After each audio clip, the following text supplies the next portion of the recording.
नमस्कार बंधुरा सतीशनाथ फैमिली किचेने आपनादेर सबाइके स्वागतम। आजकेर जे रेसिपिटी आपनादेर जोन्नो निये एसेछि सेटी हलो दारुण स्वादेर चिकेन तड़का। चलुन बानिये फेली। तड़कार डाल और राजमाटाके खूब भालो करे धुए निये भिजिए रेखेछिलाम 7 থেকে 8 घंटार जोन्नो।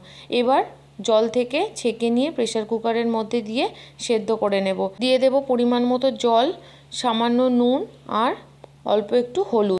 मोटामुटी একটা সিটি হলেই সেদ্ধ হয়ে যাবে তরকার ডাল। আপনাদের আমি দেখিয়ে দিচ্ছি যে তরকার ডালটা আমি ঠিক কিরকমভাবে সেদ্ধটা করেছি। দেখুন তরকার ডালটা ঠিক এরকমই সেদ্ধ করতে হবে যাতে গলে না যায়।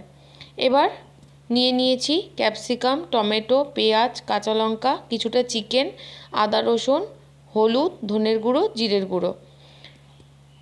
এবার কড়াইয়ের মধ্যে সরষের তেল গরম করে নেব। আপনারা চাইলে সাদা তেলও দিতে পারেন।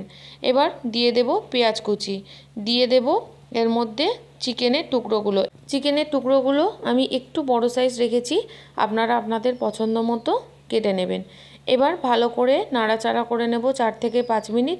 তারপর দিয়ে দেব নুন, দিয়ে দেব কাঁচা লঙ্কা আর টমেটো কুচি।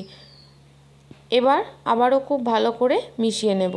তারপর একে একে দিয়ে দেব আদা রসুনের পেস্ট, হলুদ গুঁড়ো, ধনের গুঁড়ো আর জিরের গুঁড়ো দিয়ে খুব ভালো করে মশলাটা কষিয়ে নেব।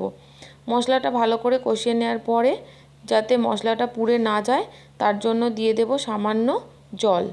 যে বাটিতে মশলা রেখেছিলাম ওই বাটি ধুয়েই জলটা দিয়ে দিয়েছি। এবার ভালো করে জলের সাথে নাড়াচাড়া করে দিয়ে ঢাকা দিয়ে দেব যাতে চিকেনটা সেদ্ধ হয়ে যায়। একদম আস্তে আঁচে 15 মিনিটের জন্য রাখলেই মোটামুটি চিকেনটা সেদ্ধ হয়ে যাবে। এবার খুব ভালো করে কষিয়ে নিতে হবে। দিয়ে দেব কিছুটা তড়কা মশলা, দিয়ে আবারও বেশ খানিকক্ষণ নাড়াচাড়া করে কালারটা যাতে খুব ভালো আসে তার জন্য দিয়ে দেব অল্প একটু চিনি। চিনিটা দিলে কালারটাও যেরকম সুন্দর আসবে স্বাদের ব্যালেন্সটাও ঠিকঠাক হবে।